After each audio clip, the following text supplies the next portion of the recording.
Good afternoon and welcome to the attendees at this year's online free market roadshow. Welcome to sunny Barnet in North London. My theme today is the subject of the unintended consequences of regulations to the extent that they have changed substantially since 1989. Obviously a historic year regarded as the end of the Cold War, and funnily enough the link here with where we're sitting in these beautiful vegetable gardens called in English parlance allotments, is that of course allotments in England are associated with the First World War, when British citizens were encouraged to dig for victory. Barnet is also rather famous and is having an anniversary fairly shortly for playing a major role in the Wars of the Roses in 1471. 14th of April, the Battle of Barnet took place 550 years ago, changed the line of the throne. Henry VI, whose main achievement is the founding of Eton College that gave us great political leaders such as David Cameron and Boris Johnson, was basically captured here and killed a few days later, and his proxy Earl of Warwick died in battle, and Edward IV and the Yorkists took over. Back to the specific subject of 1989 and the rules since then. I intend to focus today on my specialist subject, really banking and the monetary consequences of the regulatory changes, particularly as they affect banking. I'm old enough to have been working in banking in 1989, and in the 17-18 short years between then and the great financial collapse 2007-8, I and my colleagues noticed some extraordinary rule changes to leasing laws, the allowance of triple dipping, multiple gaming of tax pools in different countries, the emergence in particular of derivative rules, accounting rules, regulatory capital rules, in particular the emergence of the rules on credit derivatives, which of course enabled exposures to be matched off against each other as if they were kind of backing insurance companies with no correlation. But as the AIG experience shows at the peak of the crisis, the correlation risk of AIG's collapse and any problem in the credit default swap market for subprime mortgages was a full one-to-one, and obviously there should never have been any netting of exposures. Specifically, there are perhaps three limbs to the regulation story since 1989, which I'd like to focus on. Firstly, the sheer volume of regulations is so great, so vast. I have estimated previously it would take the average man a couple of hundred years to read and understand all the regulations in banking. I don't think I need to do that myself because I'm so experienced in banking. I can kind of tell what the regulation will be, even if I'm not particularly specifically aware of each individual one. The result is that regulators can kind of pick and choose. Specific national general laws about, say, fraud and false accounting have been replaced in terms of the practical implementation of laws by these regulations, and we rely on the regulators themselves to do this. Now, secondly, that might be all well and good if the regulators were independent, competent and acting on behalf of taxpayers, but as many examples, and recently this weekend this Archegos example of a failed family office with some ramifications in American and Chinese stock markets is an indicator that perhaps regulators aren't quite as on top of their game in this regard as they'd like to be. And thirdly, I'd like to talk about the process of the promulgation of rules and regulations, with specific reference to what the author and Blavatnik school professor Karthik Ramanna has called thin political markets. I think this point is worth spelling out for a moment or two. Ramanna's definition of a thin political market is one where the general public are effectively dissuaded from playing any role in the emergence of the rule or regulation. Accounting is a prime example. When any accounting rule change is considered, and he's heavily versed in the emergence of the American FASB accounting standards for goodwill, how they changed in the early 2000s. In these debates and consultations as to what the new rule should look like, there tends to be three features of a thin political market.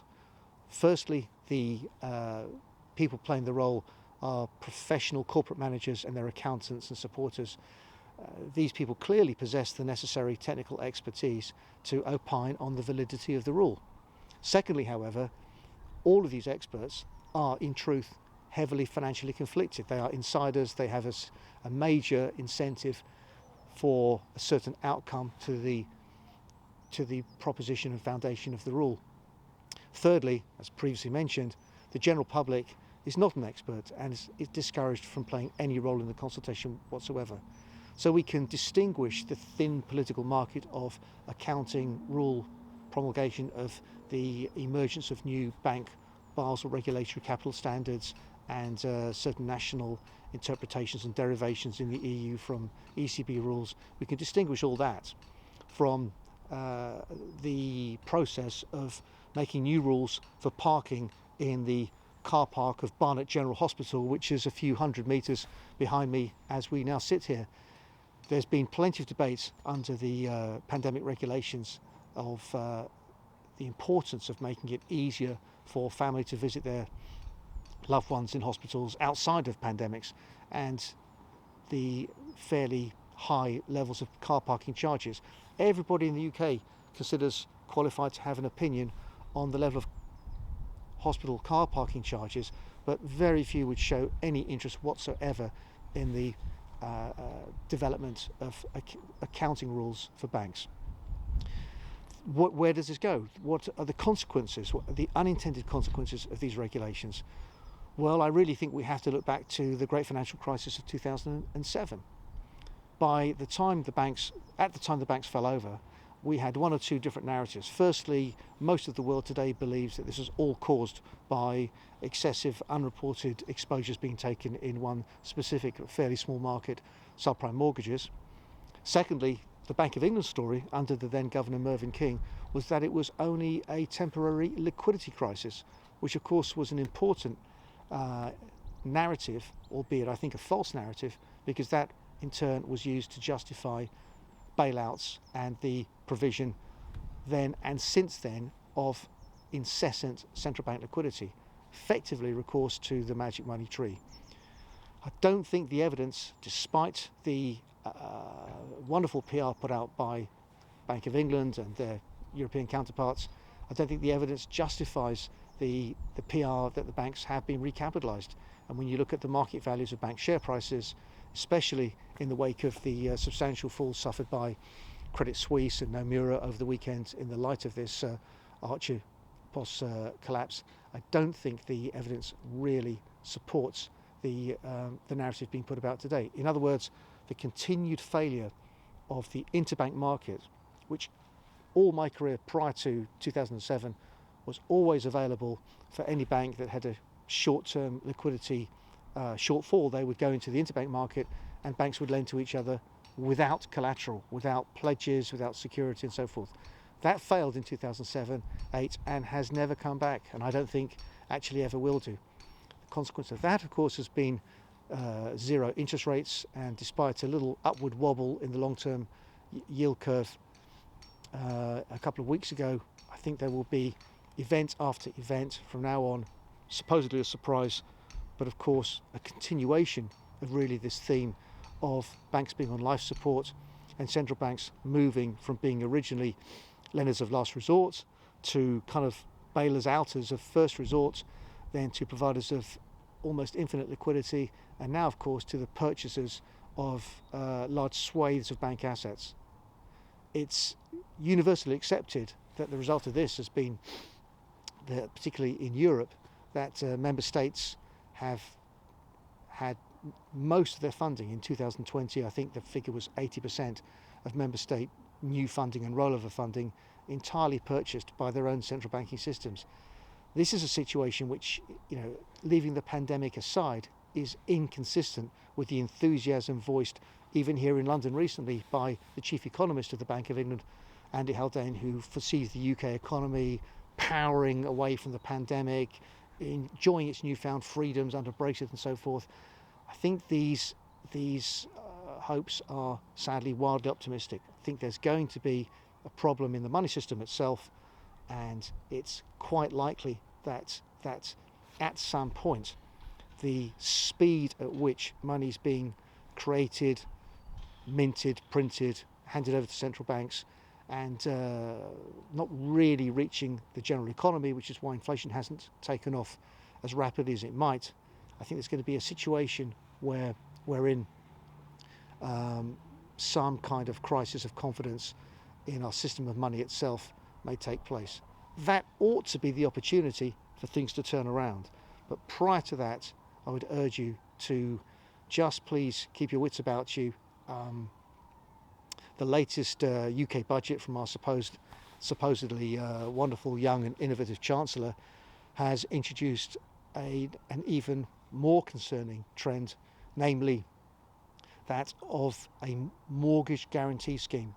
So from now on in the UK, if you're a first-time buyer of any property, you'll be able to buy that with a mortgage 95% from any UK bank, provided you put down a 5% deposit.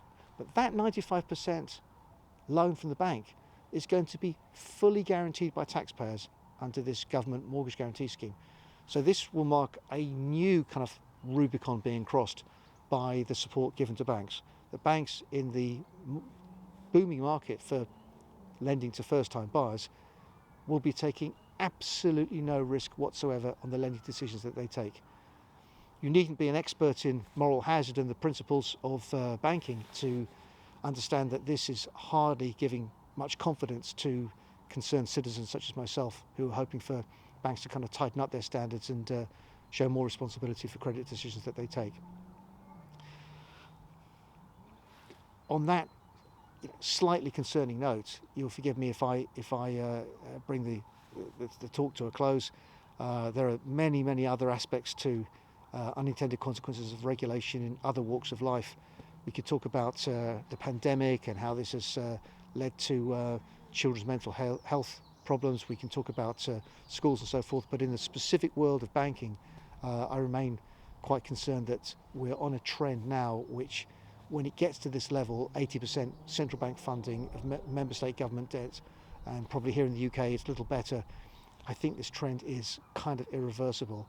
And obviously having an entirely circular system of central banks effectively printing the money to lend to governments is not going to lead to the assertion of any free market principles. It's therefore difficult to disagree with the principles expounded in the introductory notes on this year's Free Market Roadshow. Sadly, we have missed a few opportunities to power away from 1989 and impress free market principles on the countries of Eastern Europe. Thank you for your time.